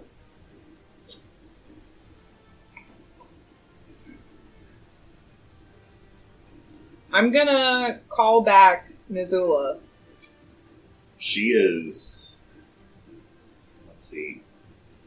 I have to do some research. Only been a few minutes. But she would have at least, like, picked up the scent enough to hopefully lead the rest of us on at least the correct path. It's only been what, like 4 rounds? 5 rounds? About 4. 4? So that's 24 seconds. 24 D&D seconds. World. She has not gotten far at all. Ooh, just kidding. She took off and you're just like, come back! Eagles, by the way, can fly up to 32 miles per hour. Yes, they also have a phenomenal scent of smell. Or Yes. sense of smell, not Yes, scent of smell. but she is barely past the border of the town. Alright, in that case, I'm gonna scrap that, and, where's that other badger? There's one right in front of you, there's one adjacent to you here, and then there's one 10 feet away from you here. I'ma just kick the bejesus out of the one in front of me. Okay, You go just for like it. kicking badges, don't you? Just kicking badgers. Fuck off! Fuck off! Oh, PETA, don't fuck my day up. Oh, this is... That's an 11. Just hits. Oh! Nice. Okay, and then... That would be an unarmed strike, right? Correct. So that's a 6. So, for an unarmed strike, you roll a d4 divided by 2, add your strength modifier, you got a 6 from that. Well, no. So an unarmed strike, if you're not proficient in unarmed strikes, well, not proficient, but like, if you're not a monk and you use an unarmed strike, it's a 1d2 to roll. So, make it simple, roll a d4 divided by 2 as a d2, and then you add your corresponding modifier to it, which would be strength for you. Which, fun fact ends up being a 6. So... Nice. So, as you kick this badger, you feel its jaw give way, and the tip of your foot actually ends up caving in the skull of the badger as it lets out this one final and falls over. Well, not falls over, but you manage to punt it about 10 or so feet away from you before just collapses on the ground. Sorry, bud, maybe you shouldn't have tried to fuck with us! Okay. So you still have your movement, if you would like. I'm gonna turn and face that other badger. Which one? The one to my left. This one? Yep, that All right, one. Cool. Kill the badgers. That'll end your turn. Lapis. I'm just gonna turn to the one that's still in my line of sight and just attack. Punch you in the face. Yeah. Short No. sword attack or Well, yeah, unarmed I strike? still just have my sword out, so it's just my sword. What's this do? It's an 8. An 8? Yep. Sorry, yeah. You try to swing your sword at it, but it seems to have somewhat of a beat on you as it just ducks out of the way real quick. After Lapis is Shados. I am going to attack the badger before me with both my dagger and my longsword. Okay.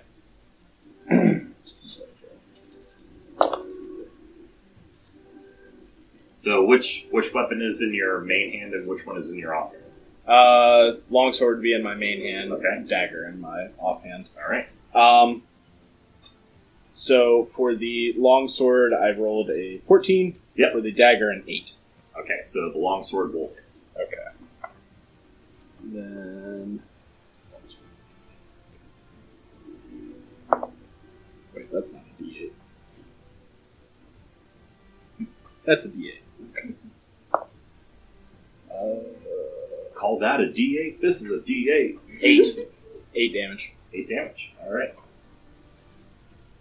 So, channeling in your street performer prowess, you assume a more theatrical stage stance, more so than a martial stance, as you flourish your blade and show off a bit before this badger that sort of just like cocks its head at you, and you just go wham, cutting across the top of the neck. And now you can see its fur is now being soaked and caked with its own blood. Alright, so, badger's turns. Okay, so this badger is going to, seeing that it's cornered, is going to try to break away and make a run for it. So, Ylorhana and Rest have attacks of opportunity on it as it tries to run away. Click. And click. Oh, I actually... Oh, wait, no. Didn't I think of a dagger last? You did, yes. Yes, I have a single melee weapon. Oh god. Listen, you saw how loaded I was. It doesn't have room for blades. I mean, yeah. You're like Neo when he goes through the metal detectors in the Matrix. Your blade is just tucked into your underpants. What you got there, Click? 14. A knife! No! Me every night. You said 14? 14. Okay. Anyone else making 11. 11? I'm gonna kick it. Alright, go for it. Kicking badgers. That's what my life is now. Yep. 8 damage. After seeing everyone else do it. I see daggers. Looks at dagger.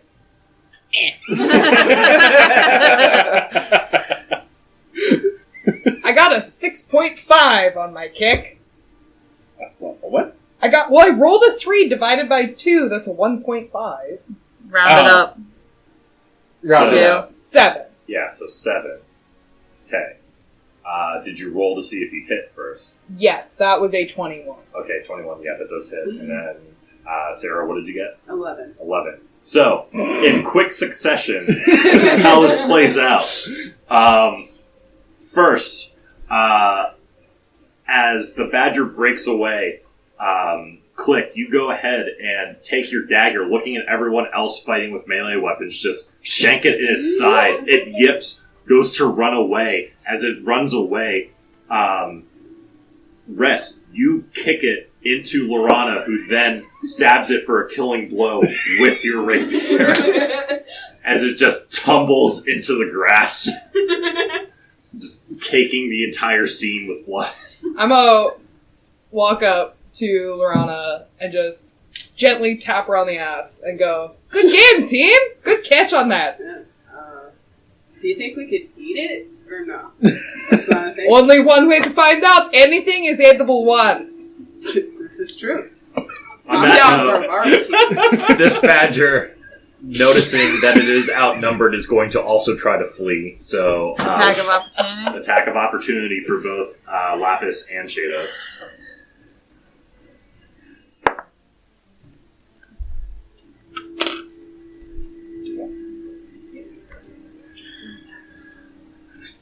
There's still a badger in front of us trying to disengage. Are you gonna hit it? Oh, yeah. Yeah, hit it. Because I got a 10, so that's all you. Do you roll with 10 advantage? does hit it. Oh, Do you roll with advantage or just no. No, Straight just roll. straight roll. Straight roll. roll a 9? 9? Okay, so Lapis, go ahead and roll damage. That was a 5. It's 8. Said 8? Yeah. How do you want to do this? Lapis is going to notice Badger's trying to get away, and holding her short sword is going to drive it down the middle of its spine. Okay, so akin to killing a live lobster, God damn it! you take your short sword, and as it's starting to run away in its moment of defeat, you just look at it, and in a moment of, oh no you don't, you take your short sword and jam it into its spine, ripping it down laterally, exposing the ribcage from the top as it twitches a bit, trying to run away, and falls down. I'm so glad Into the Lobster cobblestone. Night had an impact on D&D. As that gets finished up, Click no longer has the dagger because when he poked it, You just let he it held go. on. He held onto the crossbow, but just like stabbed, and it was running and just lost the dagger. But once it was killed, he's going to walk up, look at Restrana, look down at it, and go, "I fuck on you," and grab the dagger and rush into where Restrana and You fuck on me! I fuck on you! Okay. So, as the dust clears, Rashagame, the half-orc that A and Click have been traveling with, and this mysterious half-orc woman emerged from an adjacent house, coupled with A, who ran in to help heal Rishagame. This half-orc woman walks out, and you can see she has graying green skin, wearing a bronze breastplate that yields the mark of Amare, the Earth Mother, the patron deity of Whalestone. And the clothing underneath a blend of burnt siennas and chestnuts. She looks at the lot of you and goes, "I will keep my brother safe. Go. Protect the town. Go see who needs help." And as she says that, you can hear screaming off in the distance within the town. And a quick scan of the nearby environment, you can see houses going up in flames. You can hear the sounds of metal clashing against metal, and the sounds of frothy-mouthed badgers attacking the civilians of Wildstone. And with that, we will conclude the first session of Dungeons, Divas, and Delinquents Into Eddonia.